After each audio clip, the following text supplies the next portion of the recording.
Chapter 20. Unmasking the Traitor. Silas rode at a fierce pace across the plains until he finally arrived at the encampment of the forces led by Diaxes and Cerberus. Adrol has broken through our lines and is headed for Arjon, Silas told the commander. Where is Ectheon? Cerberus asked. I'm afraid your brother is dead, Silas said gravely. Adrol killed him. I'm sorry, my prince, Diaxes said as he placed a hand on Cerberus's shoulder. It is a bitter loss, indeed. The traitor is even more powerful than I feared. We must ride for Arjon at once. I only hope we can make it there before we have even more reasons for vengeance. Diaxes led the army back to Arjon with great urgency. He treated the journey back to the royal city just as he would a trip into enemy territory. Scouting patrols flanked all sides of the main army as it raced down the road to Arjon. But there was no ambush in the offing, and Diaxes' army was able to make it to Arjon unhindered. The commander warily led his forces across the open land between the forest and the gates of the city.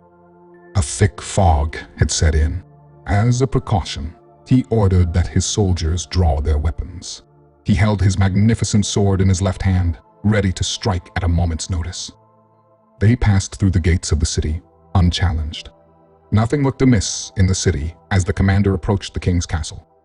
But as he came to the gates of the royal residence, he was met by a shocking surprise. Greetings, Commander Diaxes, King Eluthian called out as he addressed the warrior from the wall above the castle gate. Sire, it is a great joy to see that you are well, Diaxes said.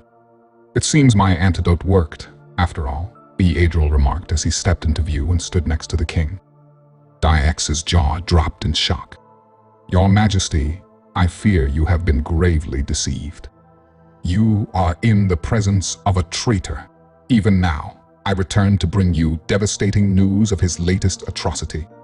Your son Ectheon lies dead on the southern plains. Dead by Adrol's own sword. No, Commander, not dead, Ectheon said as he appeared at his father's right side. Merely left for dead. And it was not Adrol's sword that pierced me. It was Silas's, but it was your words that directed the villain's hand. Of that I am certain.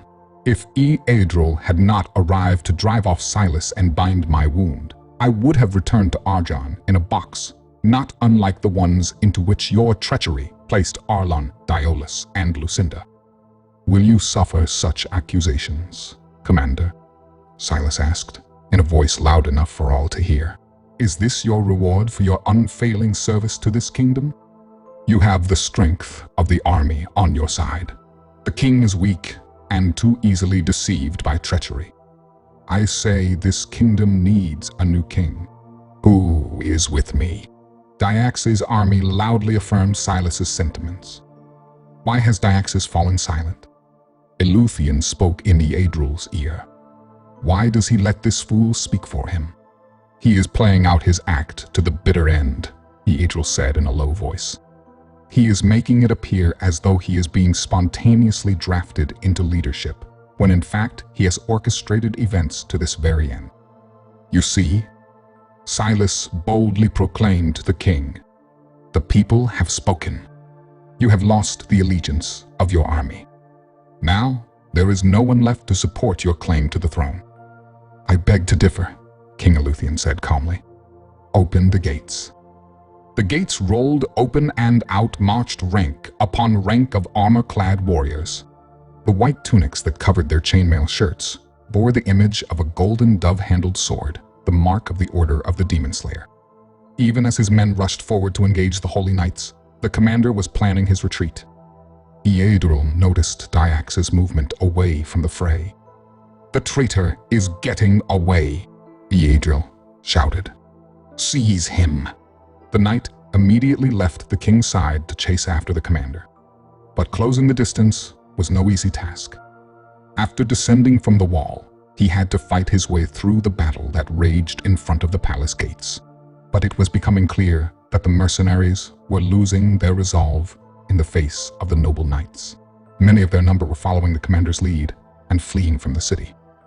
Adrol caught sight of Silas in the corner of his eye as the warrior slunk away from the melee.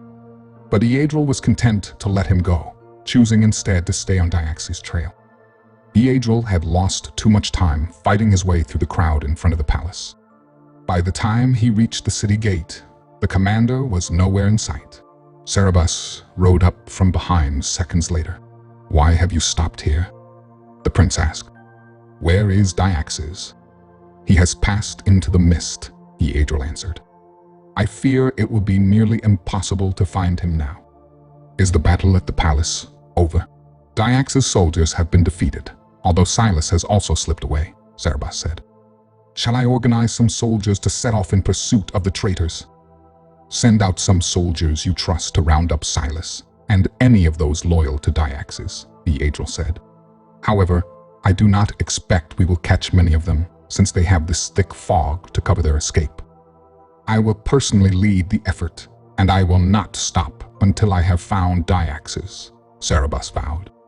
"Find what traitors you can, but do not seek out Diaxes," Eadril said firmly. "Do not seek Diaxes? That is ridiculous," Cerberus scoffed. "He is the biggest traitor of them all." "You cannot defeat him, Cerberus," Eadril warned. "If you find him, he will destroy you. And so you would have him go free after all that he has done?" Cerberus asked. "I do not understand." "He is a demon, Cerberus. A demon in the guise of a man," Eadril explained. "He can only be destroyed by the boss Demos, the demon's bane.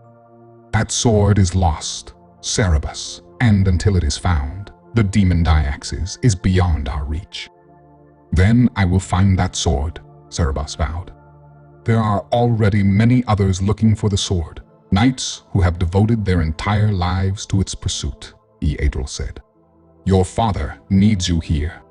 "I cannot stay here and do nothing," Cerberus insisted. "I cannot rest knowing that Diaxes lives. If you will not come with me, then I will go alone." Cerberus spurred on his horse. "Cerberus, do not go," Eadril called out. Cerberus did not respond to Eadril's plea. Eadril watched as the prince disappeared into the mist.